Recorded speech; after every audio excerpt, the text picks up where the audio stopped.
Hey, you know something? Thanks for listening. My name is Patrick Detkin. I'm the small groups pastor at The Crossing. And what I wanted to do, I'm speaking to you because you're a group leader. And you're going to be leading a group over the next, really 6 weeks. And this last week, you had the opportunity to have a social at your house and get to know some of the people in your small group. But really this next week, this is where you start working out your curriculum.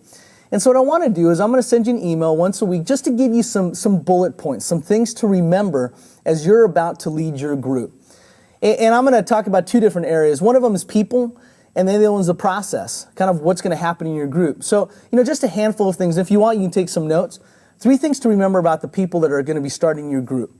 Number 1, know that your people really feel like they want to be known. I think at our core, we all long to be known. We want people to know us at our core. We want people to know who we are and what we're about. And number 2, people really feel a need to belong. They want to be a part of something bigger than themselves, which leads me to number 3, which is a little bit odd, and that is that they fear that like nothing else. Because if you put yourself out there to belong, to be known, there's always a chance you could be rejected. And so be aware of that. And the reason why I say that to you is because the number 1 thing that you can do for the people that are coming into your group is help them to feel welcomed. Help them to know that they matter to you, that you're excited to have them there, and really help them to feel comfortable. A couple things I want you to remember about this curriculum. As you start it, it's called Flow, and there's 4 different parts to it. The first part of your curriculum, it's called Lean In.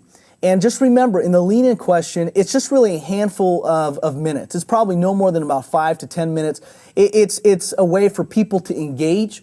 It's a way for people to feel comfortable. They can all participate. It's intended to be fun and light and really easy for people just to step into it.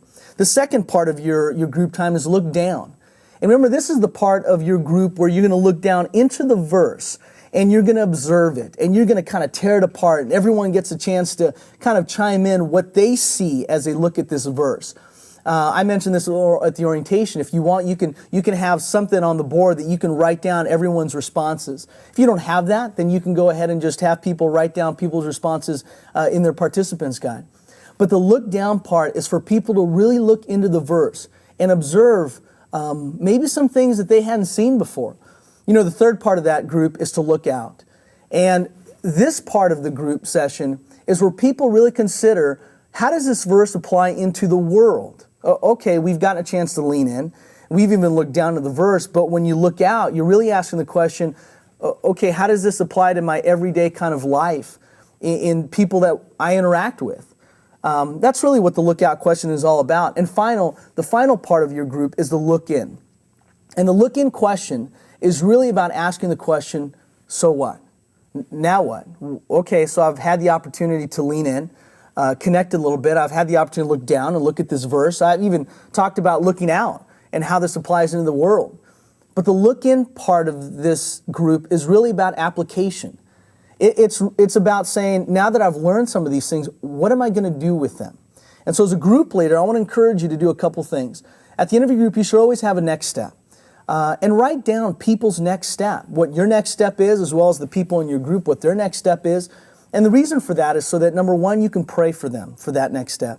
And number 2, that you can follow up and say, hey, you know something, you were talking about this, and I wanted to see how you're doing in this one area. And the final thing I want to encourage you to remember is pray. Always pray in the beginning of your group, always pray at the end of your group. And you know something, pray before even people show up. Because this is an important part of the process. And I want you to know that we've been praying for you. Our leadership team, as well as the team here, we've been praying for you. And we believe that God's going to do something amazing through your group. And so each week, I'm going to just share with you a couple nuggets just to remember before you head into your group.